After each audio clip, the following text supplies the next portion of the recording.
This podcast is brought to you by Craft Beer Brewing Magazine for those that love to make and drink great beer. To learn more or to subscribe, visit beerandbrewing.com or find us on social media at Craft Beer Brew.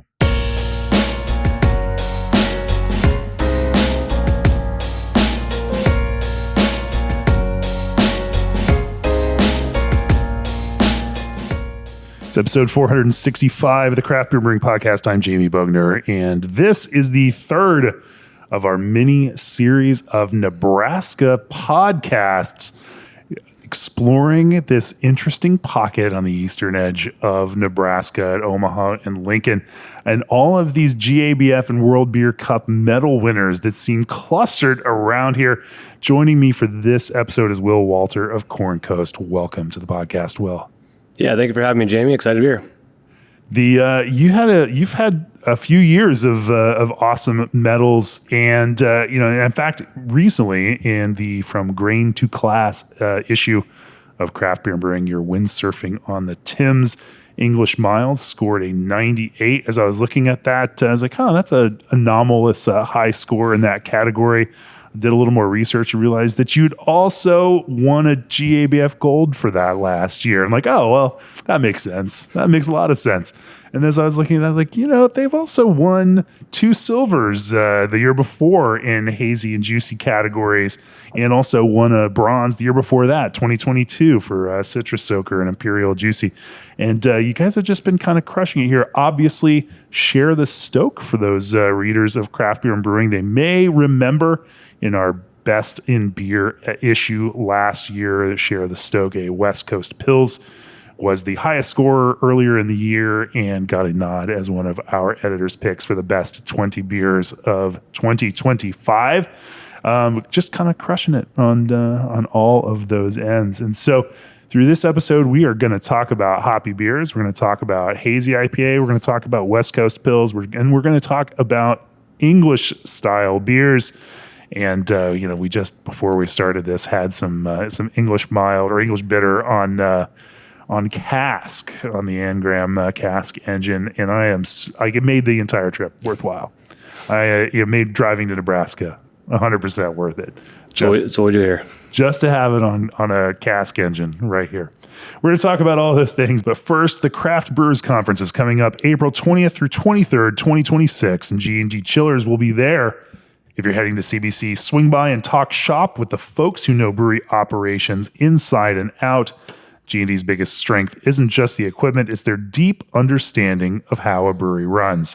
From cellar layout to production flow, their team brings decades of hands-on experience to every install and every conversation. Whether you're running a single-stage 5H unit or scaling up with a vertical air chiller, G&D builds systems that are reliable, efficient, and built to last. Because when your chiller's solid, your beer stays cold, and your operation stays on track. Plan your visit at gdchillers.com/podcast and come see them at CBC booth 1518. And Berkeley Yeast just launched Dry Tropics London, their best-selling liquid yeast strain, now with all the ease-of-use benefits of dry yeast. Dry Tropics London delivers the soft, pillowy mouthfeel and juicy character you'd expect from a top-tier London ale strain, but with a serious upgrade, a burst of thiols that unleash vibrant, layered notes of grapefruit and passion fruit. A lot of brewers love the clean passion fruit you get from Tropics, but they don't want every IPA to be a tropical fruit bomb. At the dry yeast price point, you can pitch and ditch without breaking the bank, or you can co-pitch with your house strain to adjust the intensity of the notes. And with nationwide free shipping, there's never been a better time to try Dry Tropics. Order now at berkeleyyeast.com and experience the ease and impact of Dry Tropics London yeast. Also, this episode is sponsored by PackTech, delivering craft beer multi-packing you can trust. PackTech's handles are made from 100% recycled plastic and are fully recyclable, helping breweries close the loop and advance the circular economy. With a minimalist design, durable functionality you can rely on, and custom color matching, PackTech helps brands stand out while staying sustainable. Trusted by craft brewers nationwide, they offer a smarter, sustainable way to carry your beer. To learn more, visit packtech-opi.com. That's PAKTECH-OPI.com. All right, Will, give us the Corn Coast story. Mark this arc through brewing and, what lit the fire for you and how that turned into you launching this as a business with some partners here out on the outskirts of Lincoln, Nebraska. Yeah, well, growing up, the joke was always that the family business was the Marine Corps. My grandfather, my grandmother, three of my uncles, a cousin, and my dad all served in the Marine Corps. My dad was a career infantry officer, did 30 years and then retired. So I grew up moving, back and forth across the country, a lot of Southern California, Virginia, back and forth every 2 to 3 years. My mom stayed home with us kids. Her background was in graphic design, art, very musically talented. But the funny thing was she was kind of the handy person in the house. So, if we were building something or refinishing furniture, that was her thing. And my dad was definitely the chef in the house. So I grew up doing some cooking, there's just a lot of DIY type mentality. When I was in high school, so it would have been 2003 or so, we got stationed here in Nebraska. My dad was at the tail end of his career, and we were living in base housing, and our neighbor up the street was homebrewing. My dad was just kind of getting into craft beer at this time, and I don't know exactly how, but he made his way over there, and they were brewing together, stovetop stuff. And it didn't take long. He got his own equipment at our house, glass carboys, big pot. I don't even think we had a chiller or anything. It was just like ice bath in the sink to get everything cooled down. And to me, this was like the coolest mix of cooking and science project. So I'm watching this, and eventually I talked him into letting me kind of make make a couple recipes here and there. This is extract brewing, so pick the malt extract color, pick a random hop variety, and then he could be kind of the ultimate evaluator of if the beer was any good. So eventually I was able to sample some of the finished product. I didn't drink in high school or anything. That was all college, but tried some of these beers, and I'm sure they weren't great. They're probably under attenuated, sort of very malty beers, but to the 16 or 17-year-old palate, pretty tasty. So that was kind of my first exposure to the whole thing. I'm trying to figure out what I want to do career-wise at this time. And I was like, well, I have no clue. Family business, I'm going to join the Marine Corps, do it the way my dad did, go to college, earn a degree, and try to earn a commission that way. So when I was in college, I brewed a little bit here and there, but it wasn't so much about the quality of the beer. It was more about how do you get this into a keg so I could take it back to my buddies in Lincoln and we could, drink this at our house off campus. So I did a few batches there. As soon as I graduated college, got married. What a great college party. Like you show up to the college party, you're like, oh wait, where's the natural light? And instead, you've got your homebrew on draft. Like, surprise. My roommates were crushing this stuff. Massive headache the next day after finishing a 5-gallon keg of this stuff. I have fond memories in college. That would have been like 1995 for me, but buying for a party that we threw a keg of like Pete's Wicked Summer Ale, and man, everyone hated me for that. Like, why didn't you just get this cheap macro lager, which is just the one thing that we don't mind drinking, and instead you're making us drink this craft beer. They were so pissed. It's the good stuff, but so I mean, as soon as I have it in my mind that for a lot of them, they're like, well, I was drinking craft beer even back in college but I think the story may change, get revised in their own heads. Wasn't the ABV like double though? So I should be like double your value on those. But as soon as I graduated, I got married right out of college, and then went to Virginia for a year of training in the Marine Corps, and then following that, got orders to Camp Lejeune, North Carolina. So my wife and I went down there, got a house on base. Checked into my first unit, and I found out I was deploying to Afghanistan in about 5 months. So again, gone for 5 months of training, wasn't home at all, and then 7.5 months out of the country. And when I came back from deployment, this is like the first time in several years I just had a little bit more of a normal work-life balance, weekends back. So it was time to get into some hobbies again. So I was excited to start dusting off the brewing equipment, needed to make some upgrades on that. So this is like 2012. The big thing then, if you were a homebrew, going all grain, that was like the elite status homebrewer if you were like brewing all grain. So I got a cooler mash tun, a kettle with some valves and a gas burner, set it all up in my garage, and, joined the local homebrew club and started devouring information off the forums and just jumped right back in. Also, during this time, was super fortunate. My wife and I took some Space A trips, so space available flights. If you're active duty, reserve, or retired military, you can go up to any major airport, and there's always flights, commercial flights taking service members all over the world. As long as there's open seats for about $15, you can jump on these flights. That covers your price of your meal, and you land wherever. So we'd fly into Germany, get a rental car, drive around. Went to Oktoberfest a couple times, just hanging out in German beer gardens, going up to Cologne, drinking Kolsch. And then my wife's dad is actually from England. So we'd, take the channel over, stay at his place for free. And there was like 20 pubs in this little town he lived in Chipping Norton, England. So we had Hook Norton Brewery there and just had our fill of cask beers at that time. So, I mean, just this time was just like a lot of exposure to what these low ABV session style, European beers could be. And as I was just diving into the hobby, I'm just falling more in love with the beer thing in general. As soon as we were done in North Carolina, I got orders to Camp Pendleton, California. So this is like Southern California, just in between San Diego and Los Angeles. We lived on the north side of base, so San Clemente was our hometown. Basically lived walking distance from the pizza port there. Artifacts was the new up-and-coming brewery at the time.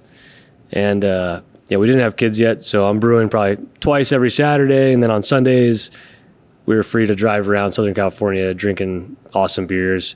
There's so many breweries, you could never really get to all of them. But every time we were down in San Diego, we were going to the White Labs tasting room. And it was just an awesome time to be in Southern California and into homebrewing as a hobby. A lot of cool stuff opening up at that time. This is 2014, 15 at this point.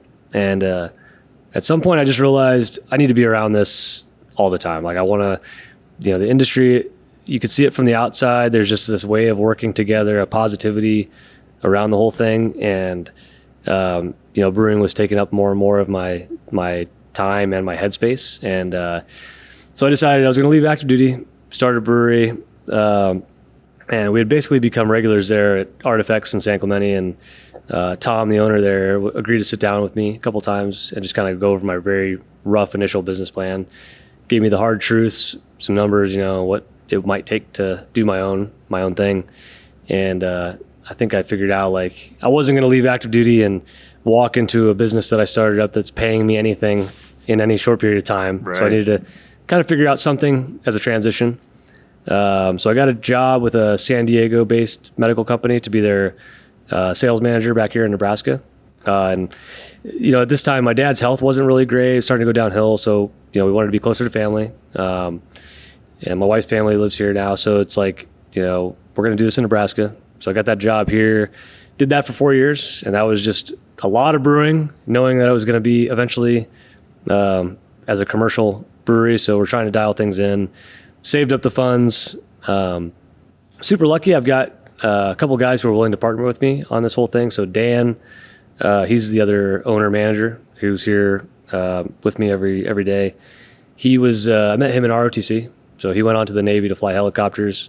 And then Ben, my brother-in-law, he was also going through school at the time as an enlisted Marine to get a degree to earn a commission. So, as the story kind of goes, three of us, we met here, ended up going to the military active duty and living on, the three different coasts, one of us in California, Virginia, and then the Gulf Coast of Florida. And, we come back here for Christmas, see the families, whatever. And the joke, or we lovingly refer to Nebraska as the Corn Coast. And that's kind of how the name came to be. But yeah, we didn't have much in the beginning.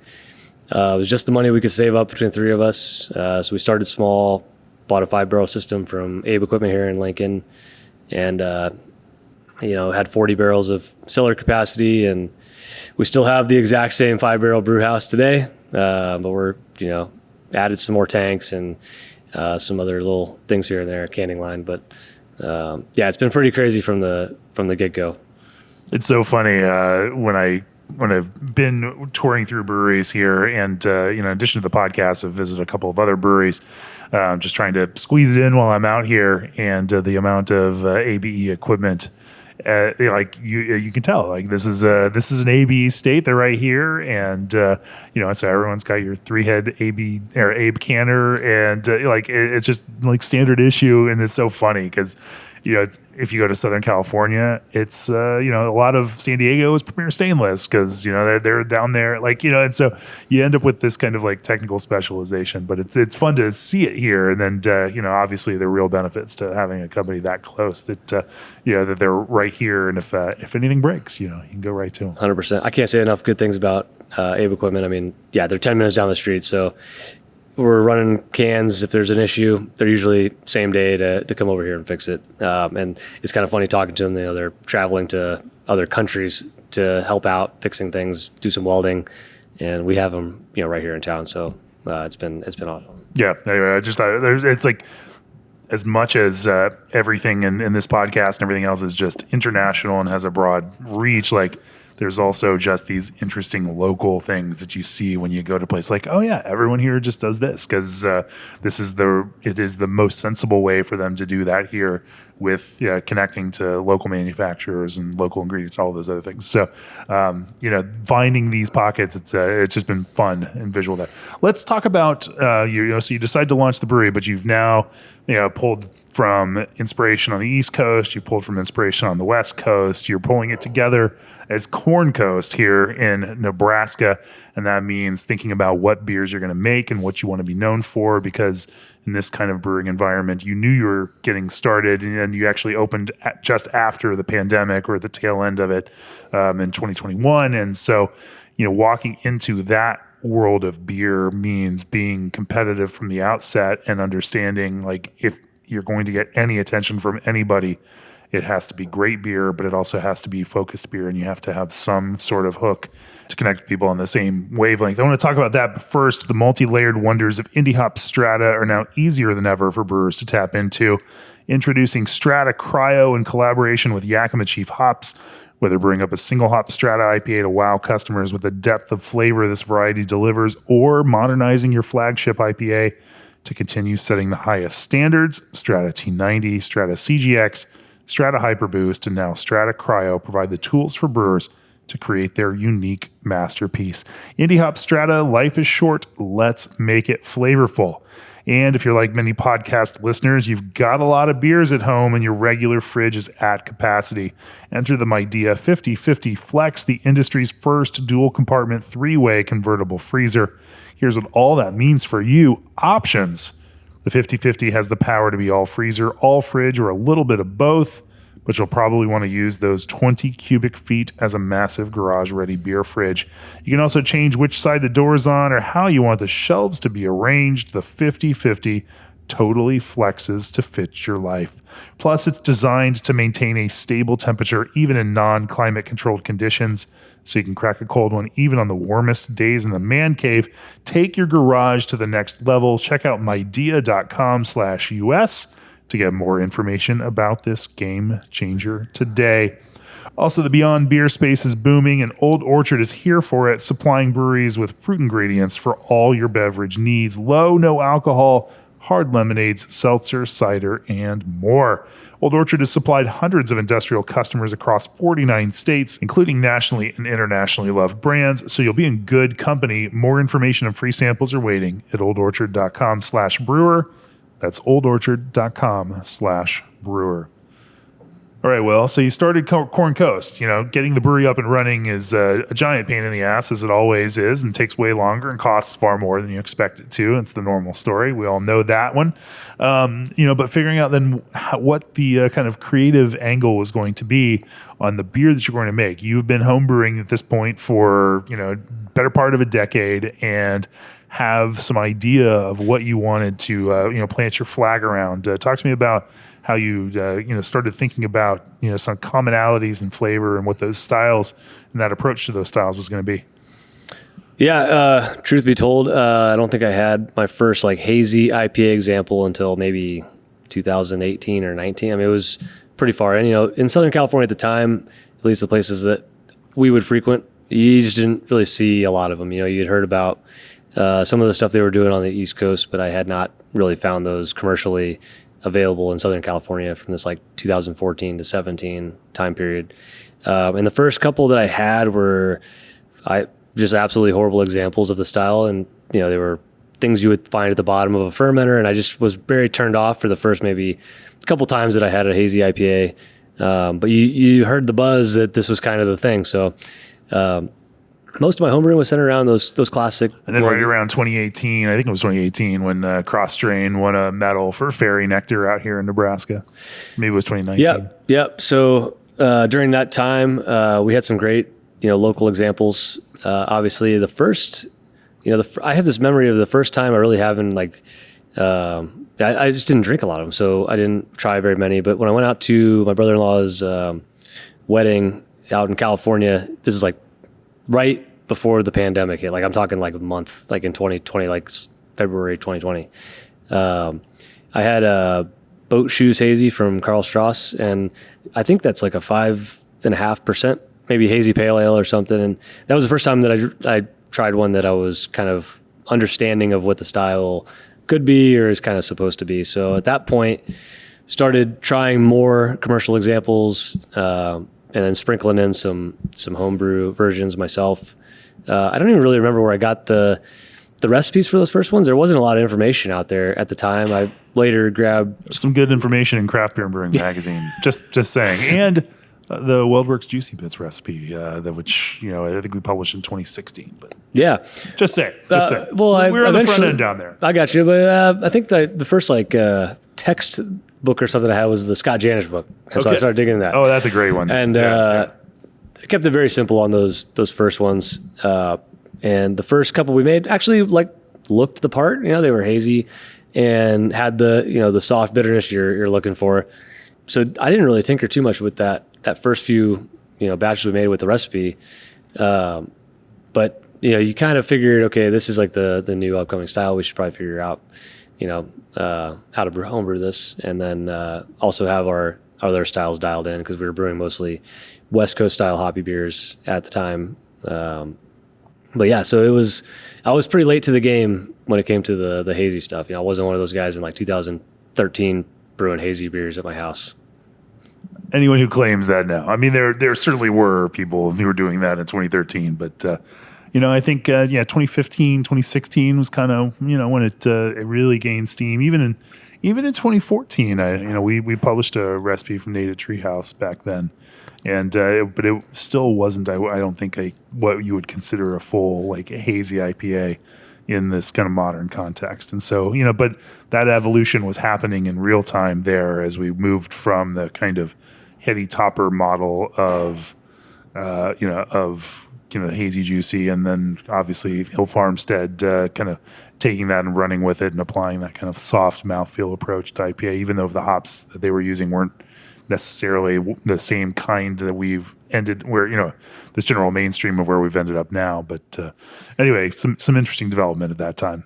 Yeah, and I think we'll write some history of the development of hazy IPA at some point here in the future. I'm curious I really kind of want to get some of these oral histories down and I think a little bit of it is just time and place. Where you're at. I'm sure in some places it was a little more popular with like the local homebrew clubs and what they were brewing at the time. But we started. I think we had 6 beers on tap when we first opened. 2 of them were hazy IPA, and then we had a couple lagers and a West Coast style. I don't think we had any dark beers at the time. And I just remember using, it was all about tropical hops. So a lot of Sultana, we used some Azaka, things like that. We don't use much of that now, but in the beginning, you obviously had your Citra and some of the heavy hitters. But I remember focusing more on those very tropical leaning hop varieties. So we had one that was maybe a little higher in finishing gravity, and then one that was a little more, there's some kettle hops to it, a little more balanced. And really, a pretty big hit with our taproom crowd. They were good movers for us in the beginning there, but we quickly kind of evolved that, as we went along. Typical brewery strategy. You start putting things out there and you see what's landing and what people want from you, and then you lean into those in that way. But by year 2 of the brewery, you win a bronze medal for Citra Soaker, an imperial hazy juicy IPA, and I imagine that started setting things off in an even more kind of focused way. Talk to me about that. Yeah. So the funny story about that beer actually was we were coming up on the GABF entries. We had a few lined up that we already submitted. And then we brewed that beer specifically for Alpha King because the requirement is I think 60 IBUs or higher, so it needs to have some bitterness to it. And so that beer had a decent amount of kettle additions, and it was just to kind of like hit that profile that they might be looking for Alpha King. A 30-minute, a 15, and like a big 5-minute addition on those early batches, and had pretty much crashed and burned at Alpha King, but then did great at GABF. And it's kind of funny because I think the how that bitterness landed in the finished beer didn't necessarily correspond to what the numbers said on paper. And so those first few batches, we definitely pushed the limit, I think, on like what you could throw into the kettle. We've since maybe dialed that in a little further to pull some of that out. But that was kind of the plan with that beer at that time. So it was this high bitterness imperial hazy juicy IPA that kind of cut through with the judges that year for that bronze medal. But also that kind of bitterness is going to give it some staying power, and especially in a kind of what's generally a packaging competition as well as a brewing competition like GABF. Having that kind of structure deeper into the life of the beer, I imagine probably gave it some benefit. 100%. I mean, you always hear on everybody listen to talk, those GABF and World Beer Cup batches, they need to be punched up a little on the bitterness because they're going to be sitting there for another month. I totally agree with that, and it makes sense how that kind of landed. So then, from 2022 to now in 2026, talk to me about the evolution of Citra Soaker. So now you've established it, and your customers have some expectation of it. But at the same time, it's not like you've locked it in place and never tinkered with it. You have continued to kind of mold and adjust that beer to what do you think it should be in today's kind of context. Talk to me about some of that evolutionary process. Yeah, I mean, you're always trying to stay with what your customer base is looking for. That's always a moving target. But the first batch with the extra kettle hopping, we're always doing some sort of experiment with every beer that we're making.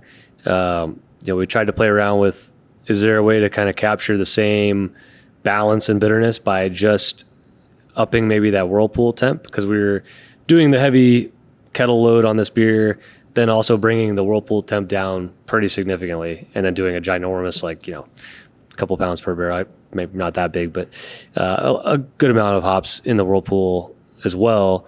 And so if we play around with that whirlpool temp, can we find that balance without doing as much in the kettle? And I think the ever-changing palate has leaned more and more towards the softer profile, the less aggressive sort of profile. And so over time, we've kind of pulled more out of the kettle and put that in the whirlpool. And then, we're always playing around with that whirlpool temp, anywhere from 160, 165 up to 185 probably, like if we're trying to get some IBU from that. And that's kind of where we're at, in present day is somewhere between cool pool and warm pool, almost hot pool at that point. 100%. Yeah. I mean, because our, West Coast beers that we make, we're usually shooting towards the high end of that range. Yeah. We have some limits equipment wise, we got to recirc through our heat exchanger to cool this stuff down. The first couple batches of Citra Soaker, I had to be prepared to, after we recirc to cool, have a plan to kind of backflush the heat exchanger, because it would definitely, all those kettle hops would kind of clog things up a little bit. And then our runoff to the fermenter was always a while. So we had a little bit of, there's some logistical stuff there that kind of guided us as well. But yeah, I think the feedback has been that the versions with more in the late, the whirlpool stage are better received than the other ones. I think, to me and to my palate, having the kettle hops for the most part was a little heavy on the palate, and maybe hurt the drinkability just a little bit. I think you still get all the impact, the hop character that you're looking for through that late addition. But we still sprinkle in some kettle stuff, but lean more towards the late additions. In your mind, what kind of impact, or even in your brewing spreadsheets for that matter, what kind of impact does some of that like differing temperature of that whirlpool have? So between 160, 165, and 185, like are there say specific like 5 degree Fahrenheit jump that's going to change the kind of bitterness expression in some significant way? Like how do you quantify some of that math for yourself as you're thinking about changing some of these parameters? Yeah, I don't know how many times I've Googled like how to calculate whirlpool bitterness. There's really not. I can't find a formula that gives you a straight answer on that. So it is a lot of your perception. Drinking the beer and seeing how it tastes. I know. I mean, the textbook would probably say 180 is your isomerization temp. So if you stay below 180, you're not getting any bitterness, and if you're over that, you're going to pick some up. I'm usually thinking we need to steer clear of like whatever the threshold is. So if we want to pick up some bitterness, if we're like 178 or above, I'm feeling like that's in the range of I need to account for some bitterness in the whirlpool.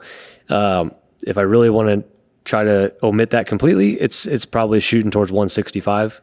But sometimes we'll dictate it by our water back. We usually in our kettle will water back a little bit through our heat exchanger with some. We'll chill the water down and we'll land somewhere probably upper 170s. And so at that point we will recirc to kind of dial in the whirlpool temp. But if we're for West Coast stuff, I mean, I usually push it into the 180s to try to intentionally get some bitterness. And then for the lighter, and this is going to be like gravity dependent too. So if it's lower starting gravity hazy, we might go a little lower on the whirlpool temp and try to find some balance there depending on what the beer is going to be. So, in terms of like, how do you account for that, not just the amount of bitterness, but also that quality of the bitterness? You talked about how when you add those at some various points in the kettle itself, that, there's a heaviness to some of that. And, are you talking about heaviness in terms of quality of bitterness in that, or in just the overall kind of hop experience? And then how does that differ, say 5 or a 10-minute edition versus for you a 185 kind of whirlpool edition, in terms of if it were the same hop, like what that quality difference is between the experience of those two? Yeah, this is something we kind of play around with in our lighter beer styles. Trying to find a bitterness that just provides the balance and not something where you distinctly point out like there's a bitterness to this beer. And like for the light beers, I really like low alpha hops kind of spread through the entire duration of the boil.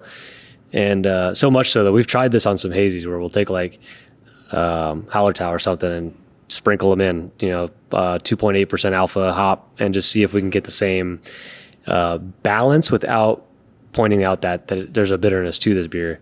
I think that when you're boiling Citra, Mosaic, like some of these like 12, 13% alpha hops, it's easier to point out that there's a distinct bitterness quality to the beer without it just providing a balancing effect. I want to just be drinking this beer, have half of it disappear, and feel like I'm thinking about the next one, and not be like weighed down. I think the ones where we tossed in, like on a 5-barrel batch, there was probably 5 pounds, a pound per barrel in the kettle.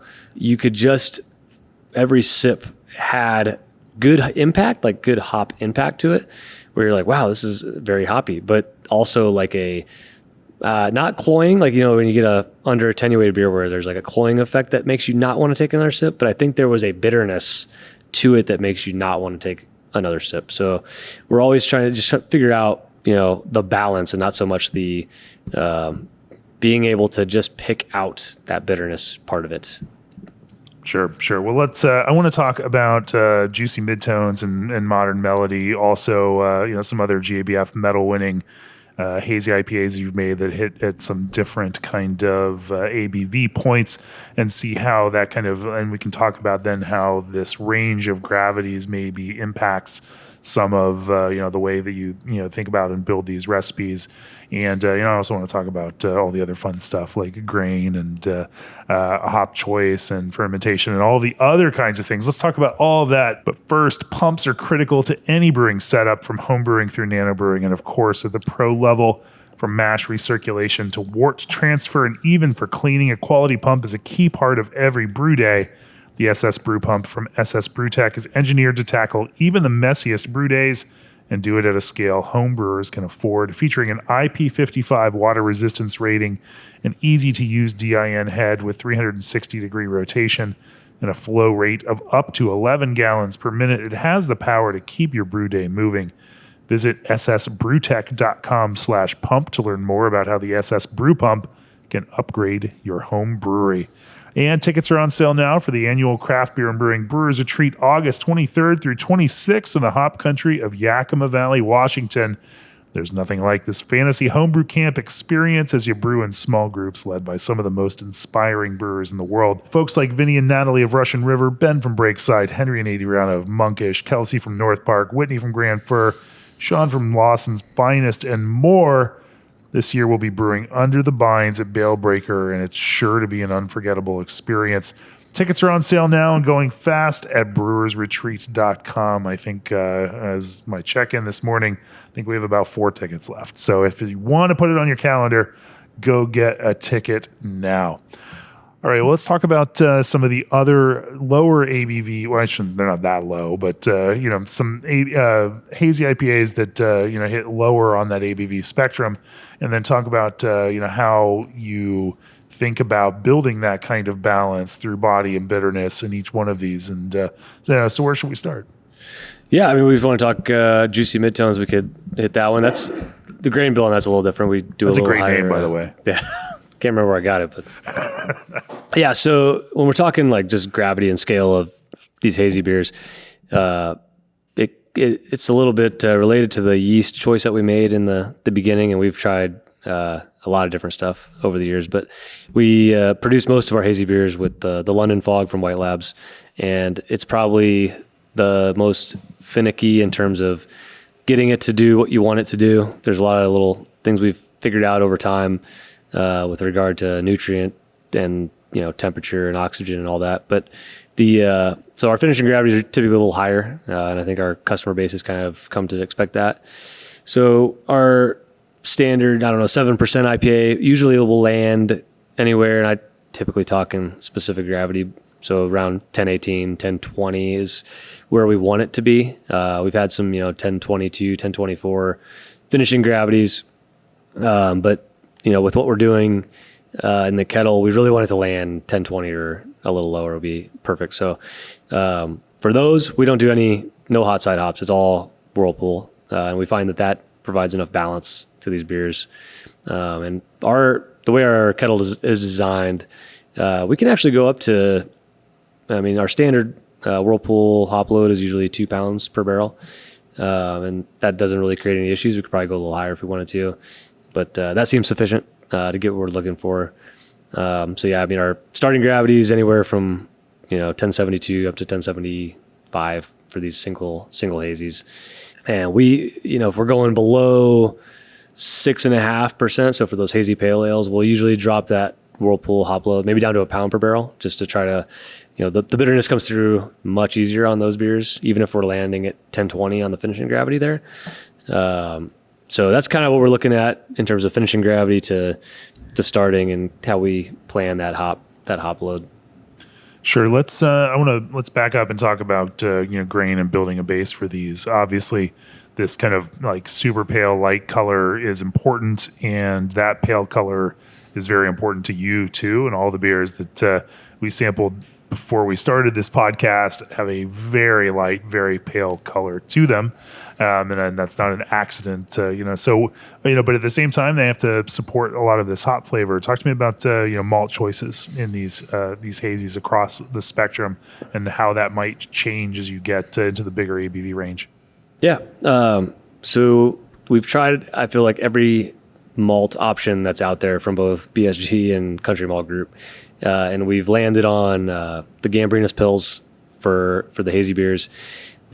Even for the hazy beers. I mean, I get Pretty it. much, yeah. I get it for West Coast IPA for sure, but pretty much all of them. All We rely on the Gambrinus pills, and then you've got this super lean Pilsner, from Gambrinus that you then like don't fully attenuate and get. So that's the other thing is the balance with that yeast. You know, you almost don't want anything to mess that up, or be an additional cloying factor to the final beer. I would say we also kind of like will adjust seasonally to our grain bill. So I'm a big fan of all the Wireman stuff, but specifically the floor malted from Wireman. We will do some 100% floor malted lagers, and you'll taste that there's a distinct malty character to those beers. And if we're doing maybe a session IPA or like a session hazy or a hazy pale, or if it's like fall going into winter and there's like something to the seasonality of drinkers, we might switch it out and start going with a little more malt forward malt for those, and the floor malted provides that. I wouldn't do 100%. I usually go 30% or something on the floor malted, unless it's a 4% session IPA. Maybe we go 100% on that one. So that's our base on those. I will say some of these GABF batches we did switch it out for the Wireman Extra Pale, based on some stuff I heard on the Extra Pale. So like the Juicy Midtones batch, we used the Extra Pale, but I think taste them side by side, they're very similar. The Extra Pale and the Gambrinus pills with our yeast provides a very similar finished product. With that, I've tried a bunch of different adjunct types and ratios. In the beginning, we used to sprinkle in some malted, like white wheat, or we even threw some like crystal malt in those first few, very light crystal at maybe 1%. And then we started to do this like 70% Pilsner malt, and then it would be equal parts flaked oats, flaked wheat, and unmalted wheat, so 10% each of those. And that we pretty much ran with that for a long time. The first few batches that I homebrewed were almost all flaked wheat, and I noticed that like you get the look you're looking for with the flaked wheat. You don't really have to put the flaked oats in there if you just want a hazy looking beer. Those beers drank a little more crisp. I think there's a acidic thing to the flaked wheat that the oats don't provide. So we started adding in the oats for a little more roundness and body, and the unmalted wheat, I think I tossed that in there for more of the visual of the beer, not so much something that I could pick out specifically in the body or mouthfeel. And so recently we've experimented with just taking out the unmalted wheat, because from an extract standpoint, it does not provide much gravity to the beer. And our mash tun is a little bit undersized for our kettle. And so we're always trying to find a way to increase a little bit of the yield on that side. And so we've done some recently where it's just 10% flaked oats and then 10% flaked wheat and then 80% of the Gambrinus pills. And side by side, you really can't tell a difference between, something that had some unmalted wheat. I think appearance-wise, body and mouthfeel, they're pretty much the same. And so that's kind of our standard. And the foam is still right there for you. And the foam retention's good. We've definitely Country Malt is not our primary spot to order stuff from, and they're the ones that have the best malts chit. So we'll usually get like a half barrel at a time and experiment, sprinkle some of that in. I really like what that contributes to the beer, but we don't do that every time.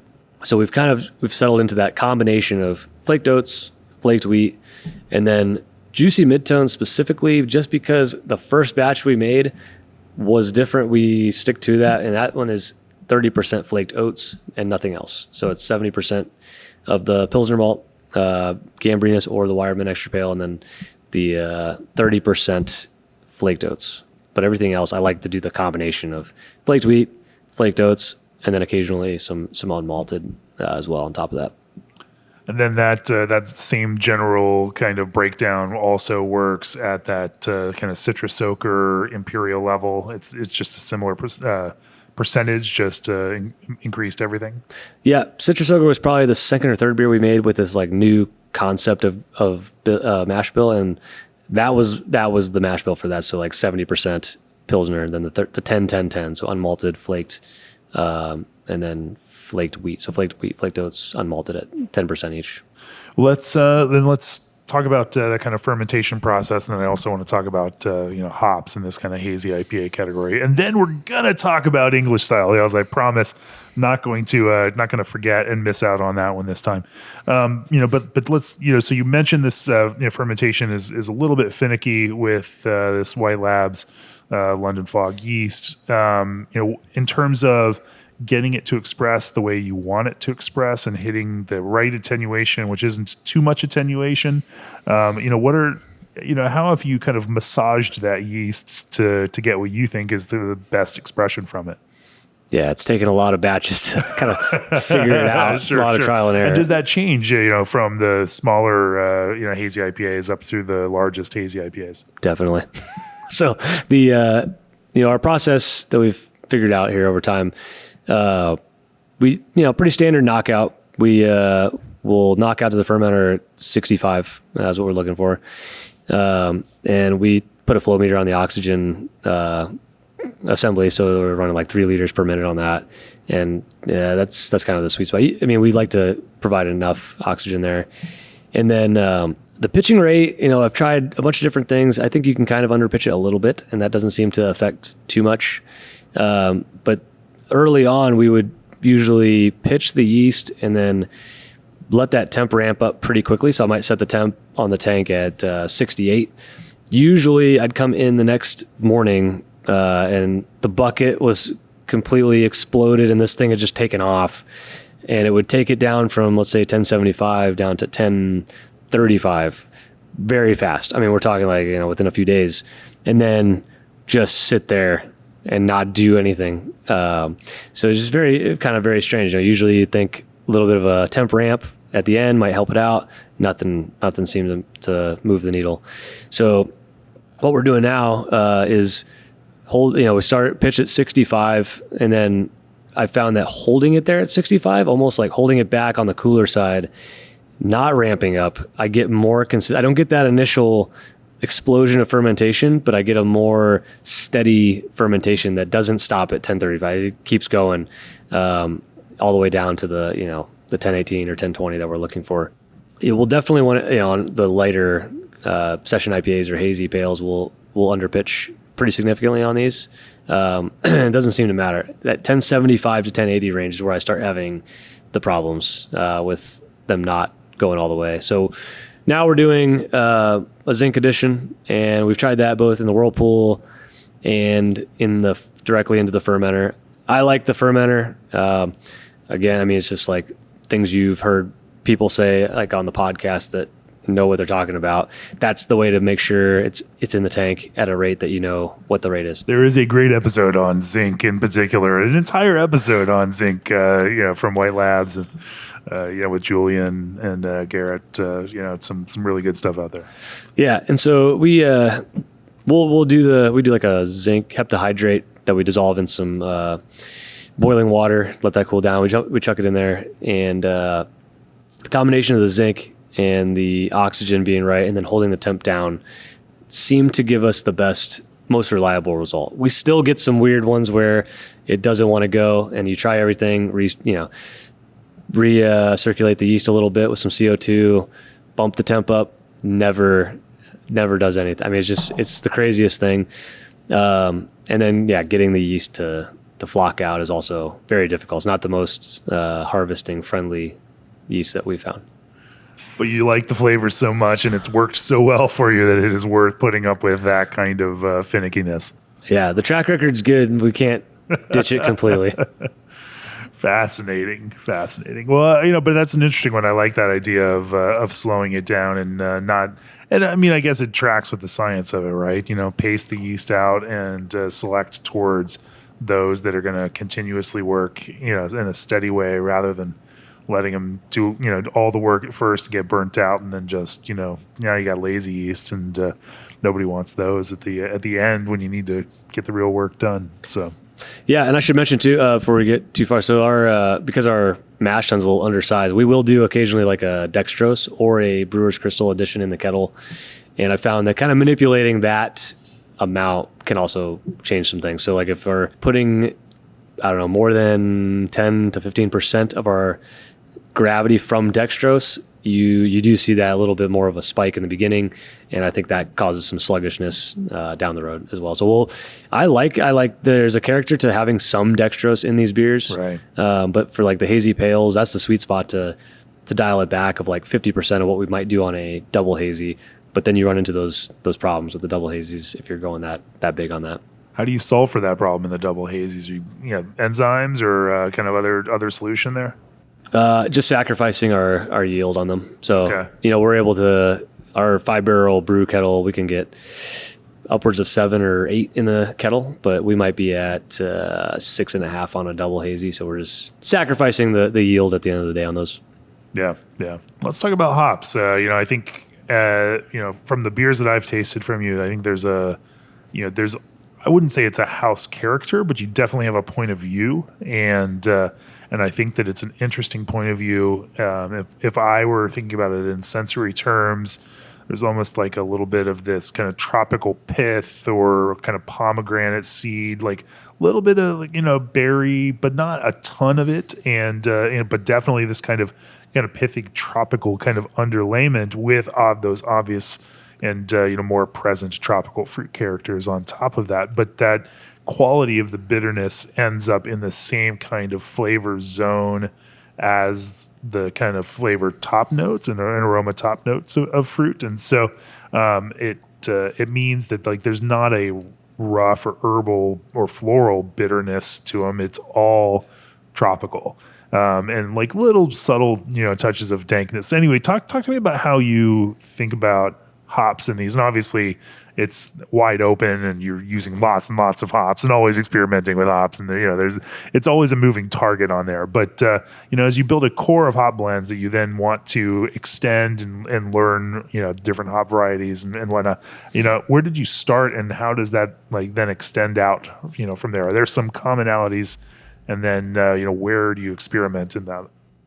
Yeah. There's no secret. Like Citra is the biggest contract we currently have. And that's you kind of put it in the name of Citra Soaker. Right. Yeah. And we've done some others. We did a Citra slap beer and, I think 100% Citra beers can be pretty good. But that is something we definitely. But what's Citra? Yeah. Is all Citra the same? Definitely not. Definitely not. Yeah. This was the first year last fall we went out to Yakima for hop selection. And there's definitely a variety that you'll find out there from farm to farm that we learned, So that's really the foundation. And those who have listened to the podcast episode with Dan from Lumen understand that maybe selection itself for a small brewery is not the end all and be all of, and that maybe there are also other methods that one can use to dial in, their selection processes. But folks will have heard that by the time this episode comes out. So 100%. There's a crazy variety there for sure. I don't think there's anything crazy with what we're doing. A lot of New Zealand stuff. Foundation is Citra Cryo, and there's some variety in where you're sourcing all these things for sure. We just got some Garston hops. Just sent us some Nelson, so we're gonna be excited to throw that into some stuff. And then freestyle. I heard James was making the rounds around here and popping in and seeing folks. Yeah, usually everything's already been contracted. I've done a few sensories with James, and everything's always gone. So I was able to actually scoop up some Nelson that I think somebody maybe didn't use up on their contract or something, which is pretty exciting. I still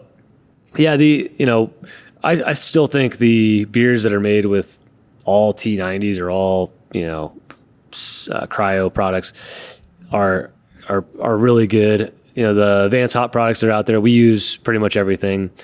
And I think the dosage rates on that is very, important. So we typically start with whatever the manufacturer's requirements are, or recommendations are. But I always taste these beers if we're putting something in the bright tank and we're doing a transfer on top of it. You taste some of these things with the flowable hop products. Halfway through a transfer where the dosage rate is a little exaggerated, there's definitely a flavor to some of these things, and finding that sweet spot is the key. So I always like to start with just the T90s, the cryo, the actual hop cones themselves. But I don't think there's much in terms of like what we're using. It's all the varieties you would think. And I love a combo right now that is Citra, Nectaron, and then we'll throw a lot of crush in on these competition beers. Just seems like that's a common trait to a lot of things you see hit for GABF and World Regular Beer Cup. crush or crush cryo? A little of both. 'Cause I hear crush cryo is pretty hot these days. The problem with the Crush Cryo, I couldn't find any this year. So I actually was able to get some regular T90 Crush, and so that's what's going in the mail for World Beer Cup this year. I think it comes across almost the same. There's like a juicy fruit gum to Crush that I don't know if that's like buried into some of these beers where they're doing well at competition. It's just like this commonality, though. You'll see all these beers landing for like hazy IPA styles have some crush in them for the most part. So sprinkling that in. But then Nectaron specifically, which is also another one that it seems like I buy it and then it's gone and I can't get it from the same place again. And to me, it's almost like just a ramped up Citra. So every time let's say we're doing like 60% Citra, you throw 10% Nectaron in there. It just seems to amplify everything about the Citra in an awesome way.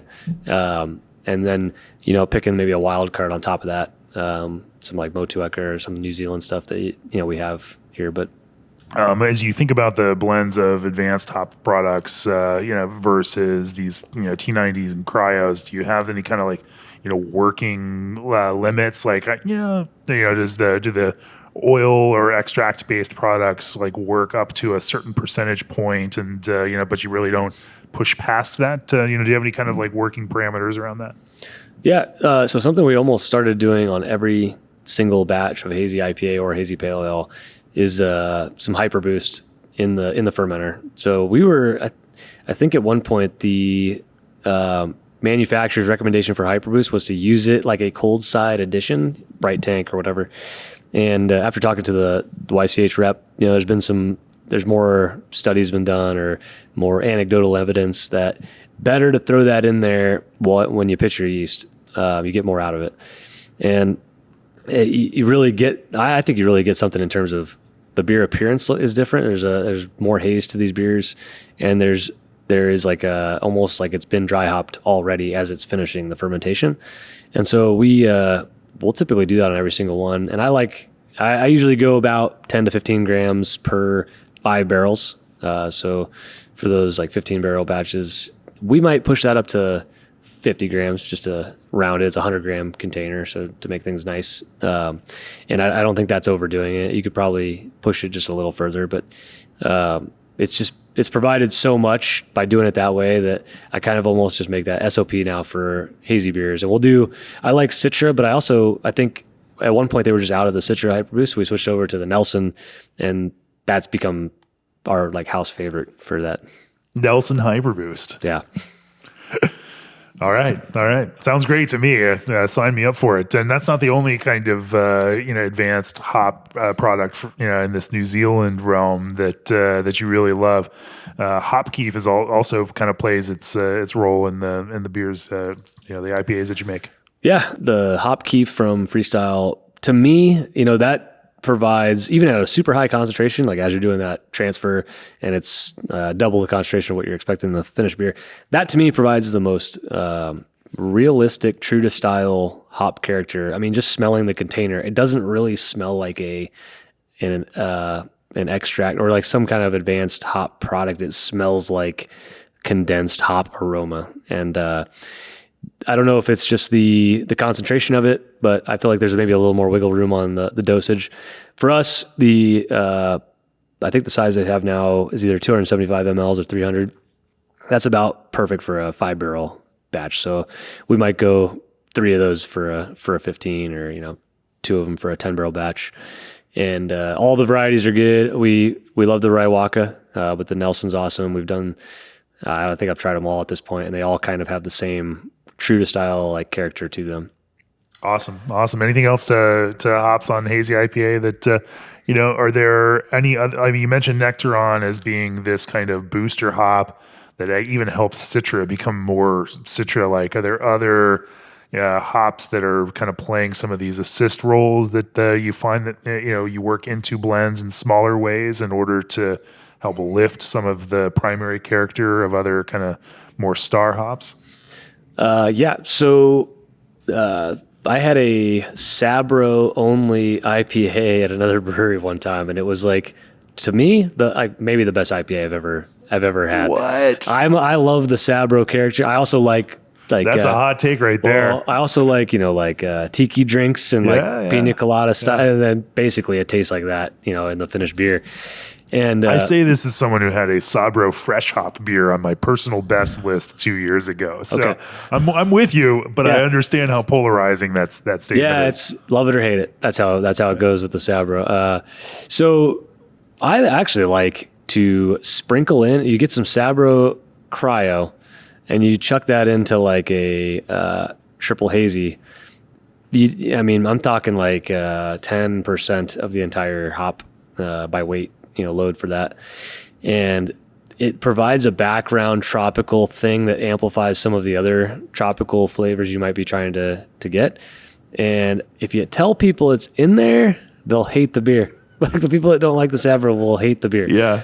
If you don't tell them, suggestion is strong. Yeah. So if you don't tell them it's in there, those same people will love the beer. So we've done some experiments with just let's try a tiny bit and just get that boost of tropical, aroma and flavor that we're looking for. And so that's one that I like. I can always pick it out. I know it's in there, and I know what I'm looking for. But I think if you've got enough other stuff going on, it can blend really nice and just very seamlessly. I also love the 100% Sabro beers that are just 100% pina colada, coconut. It's not sunscreen to me, so. Heck yeah. I'm here for them too. But again, I understand not everyone's palate is the same. And what I love maybe just pencil shavings to another brewer out there, and they just can't do it at all. So is what it is. I understand that. Let's pivot as we finish up here and talk about English mild and English bitter. This obviously connects back. You mentioned at the start that you spent time in the village in England and drinking, pub ales in England, and that has certainly influenced it. And as a result, you've leaned in heavily in this beer, Windsurfing on the Thames, which in the most recent issue of Craft Beer and Brewing scored a 98, also won a gold medal at GABF last year. It's hitting hard. We had some on cask here. Talk to me about your approach towards making English style pub ales, cask ales. You don't design them for cask, you design them for CO2 because that's how people are more likely to consume them here.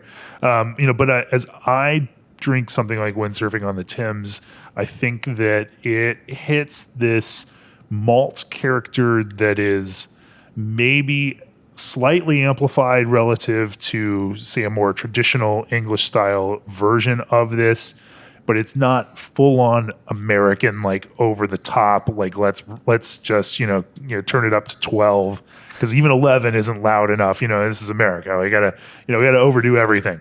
You found this interesting spot with the malt character where it's prominent and maybe a little bit higher than than might be typical and broadly for the style. But I think, as we all know, when it comes to competition judging, finding standing out, but not too much, just standing out enough, and also holding up, as these glasses are sitting on a table. Some of those things matter, and even some of the mechanics of that work for this style as it sits in a glass and warms up over time. That beer still needs to hold up. So talk to me about your kind of design parameters and and how you have crafted the perfect English style ale for yourself. Having cask in England, it's like a very eye-opening experience. There's something to the full flavor you get from those beers, but then the balanced drinkability at that temperature and carbonation level. And it is one of those things where I think you kind of have to design the beer for one or the other. And we will do, we have a 2-barrel tank back there and a few 5s. And we will do a cask only beer, and we won't do the draft. And then I can really, dial that in for beer engine service. But most of these the majority goes to keg. So you kind of have to design the beer. If you make a beer for cask that is perfect for cask, the version that's served at 38 degrees with 2.5 volumes of CO2 or whatever is going to taste very watered down. And it kind of works both ways there. So yeah, we usually have some sort of English pale ale on tap at all times. So we've evolved the recipe a little bit over time.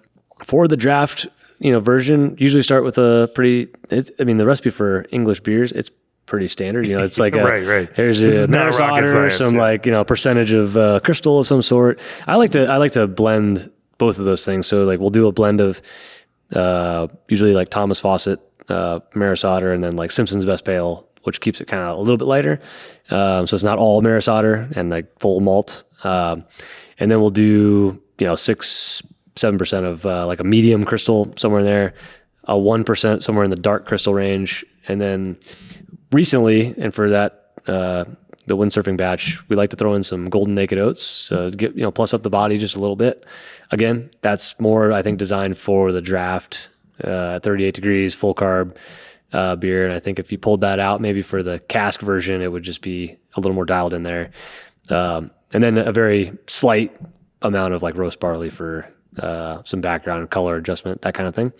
That's kind of what we're doing right now. The yeast, so I will say it's almost like the hazy beers. The fermentation on this is a little wonky sometimes. Like after listening to a bunch of podcasts from 15 years ago, from like how they made London Pride and some of those, and actually having some email traffic with Hook Norton Brewery in England after a couple of those visits in 2012, everybody has like a weird fermentation schedule on these, and we've tried those and they almost never provide the results we're looking for.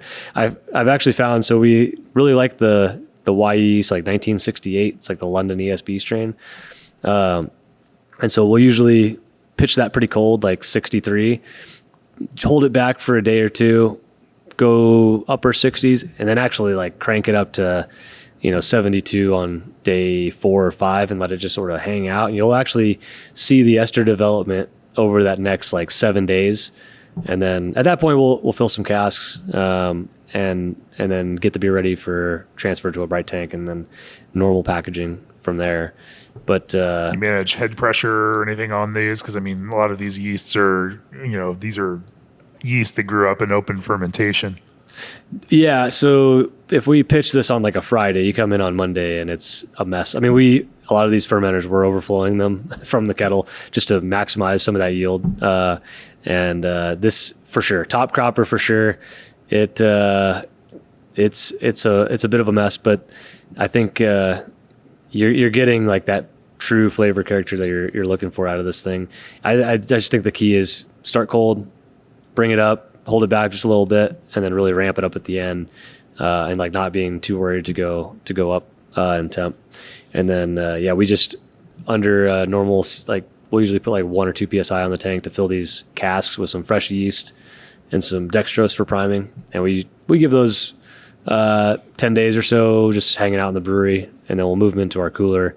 And then we have a dedicated chest freezer that we've converted for our cask service. We'll bring them up to, we like them to be about 50, 50 to 55 is where they're supposed to be for cellar temp, but leaning on the little bit lower side of there makes it a little easier for us. Yeah. Anything else to the magic here? I mean, hops don't play a giant role in this. No, I do. So I do like a good amount of balancing bitterness on these beers, and we typically rely on EKG as our go-to, and we'll sprinkle them through the whole boil. So 60, 30, 15 and a 5. We've tried some Whirlpool additions, and I've done some aggressive dry hop additions with these. When I say aggressive, I'm talking like a half pound per barrel. Yeah. And with English varieties, you really need to be careful. That's not how the bag smells if you go too high on that.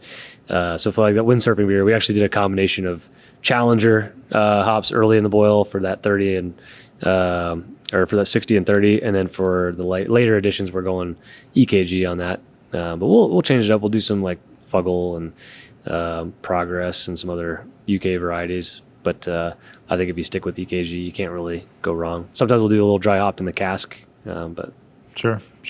Anything else to windsurfing on the Thames? No, I think you just don't want to overthink those traditional English beers.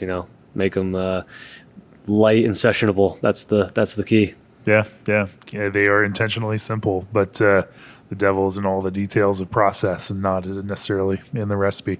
Well, let's look at the big picture. You've been in business since 2021. And, so we're going on 5 years this year. Brewing is in a different place now in 2025, 2026. At the same time, you continue to make the beers that you are successful at and that customers want from you. And they're also continuing to try to figure out what that means and hone those skills at this kind of high level. What's next for Corn Coast? You opened up second tap room up in Omaha or La Vista and on the suburban Omaha. And, and so there's a little bit, there's an additional place to sell the beer there, and you're making more here to serve that.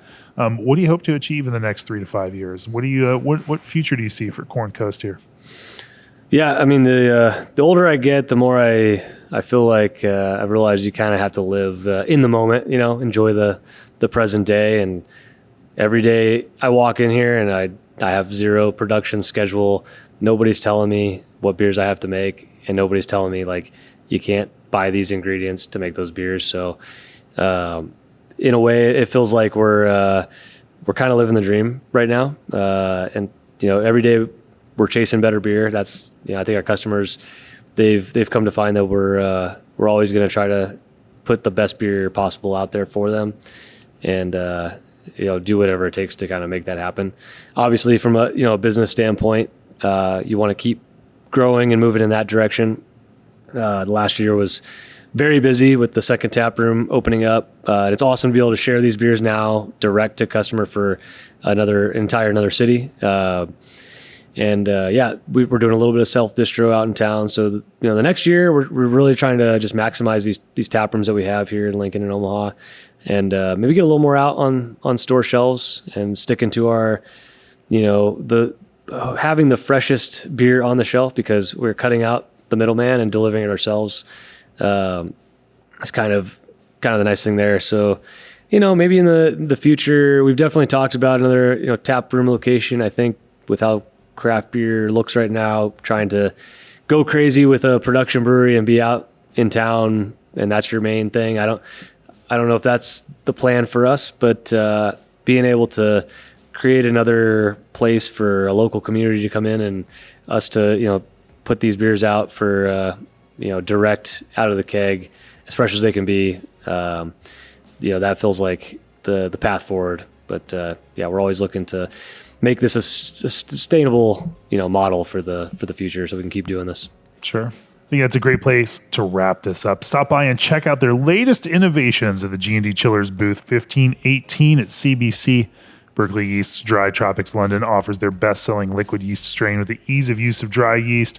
Pactex handles are made from 100% recycled plastic and are fully recyclable. The multi-layered wonders of Indie Hop Strata are now easier than ever for brewers to tap into with Strata Cryo. The Midea 50/50 Flex can convert to all fridge, all freezer, or half and half with just the touch of a button. Old Orchard is your one-stop shop for fruit juice concentrates, purees, and blends. The SS Brew Pump from SS Brew Tech is engineered to tackle even the messiest brew days. Get your tickets now to the Craft Beer Brewing Brewers Retreat. If you've enjoyed this episode, go to beerandbrewing.com, click on that subscribe button, and if you are a subscriber, check out that recipe for Corn Coast's Share the Stoke right there on the Craft Beer and Brewing website. And, we really didn't talk about that or West Coast Pills for that matter, but, I think we jammed in enough Hazy IPA talk and English Ale talk to fill that out. Well, it's been really awesome talking with you about how you make these award-winning beers here in Lincoln, Nebraska. And if people want to learn more about Corn Coast, where can they find more from you? The best place would probably just be our social media. Instagram is a good spot. It's just Corn Coast Brewing on there. Posting stuff all the time. So that's our best spot there. Really phenomenal brewing community out here in eastern Nebraska. Obviously, between Lumen, Cross Train, you guys, other breweries I've visited here like Jukes and Monolithic. It's a very communal kind of brewing community, and you all are very tight and work together, support each other, and also push each other. And I think that having that kind of friendly competition where you're supporting but also wanting to compete and beat. And, like both of those things together creates a really healthy environment here. And the beer speaks for itself. Phenomenal beer across everything. So thanks for sharing your thoughts and opinions on brewing. It's been great talking with you. Cheers. Thanks for having me, Jamie. Appreciate it.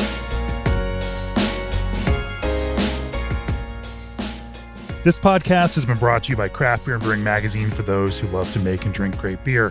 To learn more or to subscribe, visit beerandbrewing.com or find us on social media at Craft Beer Brew.